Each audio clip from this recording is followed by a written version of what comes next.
Welcome to the SIWIKE podcast, the only podcast that shares the stuff you didn't know you needed to know about jobs, careers, and life.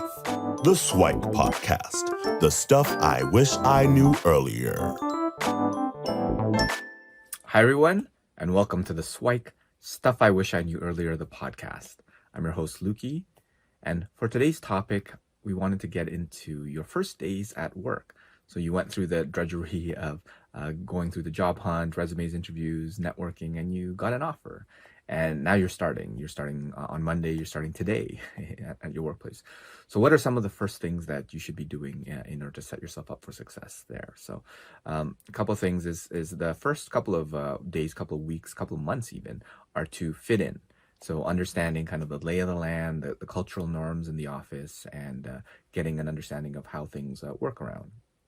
So you might have the luxury of having some orientation. So there might be a period where they take you in, they sit you in a class and go through all sorts of different logistics. They give you a laptop, get access to email, tell you where like shared drives are, or where the bathrooms are, where the kitchens are, and any sort of other COVID measures in the office or COVID things that you need to deal with if you're working online. So hopefully you have the luxury of that. If not, then you might just be given some documents to take a look at and review and go over them yourself so that you can learn. You might be asked to shadow, where you have all that stuff to do as well, but you have to sit with someone and learn from them. But in any of those cases, what you want to make sure to do is to keep an open mind and try to keep up with the work. So if the understanding is the orientation is a day, a week, then make sure that you're attending and paying attention and attentive during that time. If the onboarding documents are 10 pages or 10 booklets, understand how long should it take you to go through them, and ask to see what a benchmark is. And ideally, if you can spend a little bit of extra time to either read ahead or learn a little bit more about the company, learn a little bit more about the industry, learn more about your role or kind of interesting things to be able to do in your role, then that'll help you start off on the right foot. Another thing you'll want to do early on is to set up a meeting with your boss, your manager, a one-on-one, and ideally understand expectations. So what do they actually expect you to do from a day-to-day job perspective? And now, if you're shadowing someone, that's kind of the expectation, but getting a firm understanding are other things above and beyond. Maybe asking them about their work and any areas that you could potentially be of help to them and support them in some of the work that's not necessarily part of your job description, but maybe part of the broader group. And that gives you an understanding of what it is that the broader group might be involved in so that you can kind of pitch in where necessary. And ideal if your boss is open to it, to schedule that regularly, right? So ideally once a month, ideally once a week if you can manage it, just for a short kind of 10-15 minutes. But if you do it monthly, maybe half an hour, or if it's longer, like a quarter, then maybe an hour or more, just to make sure that they understand what you're doing on a day-to-day basis. And then what you'll want to do is also connect with your peers, right? People in your group, get to know them. Obviously, you'll be working with them, but try to get to know them outside of a work context. Now, if you're working in a remote situation, then you might have to be more purposeful about that. Hey, can we get a 15-minute coffee Zoom call and just chat and get to know each other a little bit? Some of your team members will be more than open to do that, and some might not. They'll be busy. So try your best to connect with whomever you can. One consideration, and this is probably after the first month or two, is to connect with your skip level. And a skip level is not your boss, but your boss's boss.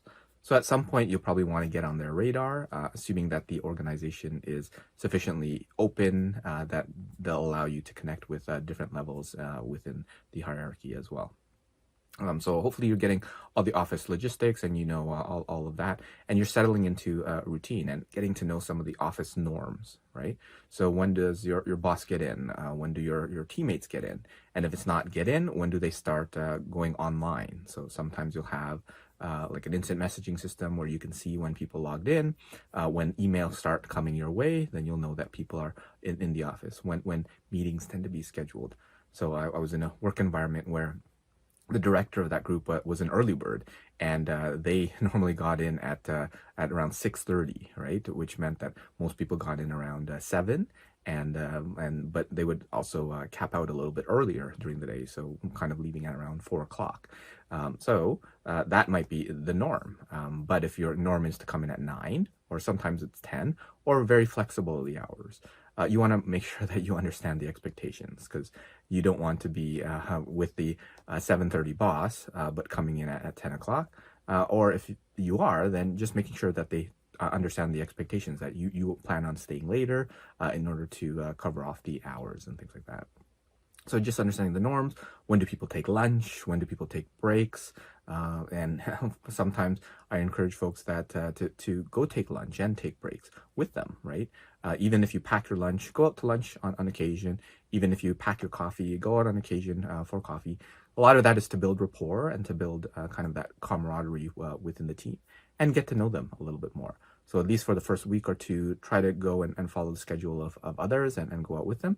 But if folks kind of eat at their desk, okay, you might want to see if you can do the same, or maybe initiate some conversations. Hey, would you mind if we connected maybe once a week, or take a break, and see if you can be the person who kind of initiates some of that teamwork activities within the office. And then when you think about kind of going above and beyond, so hopefully when you understood your expectations, you know what it takes to do a good job.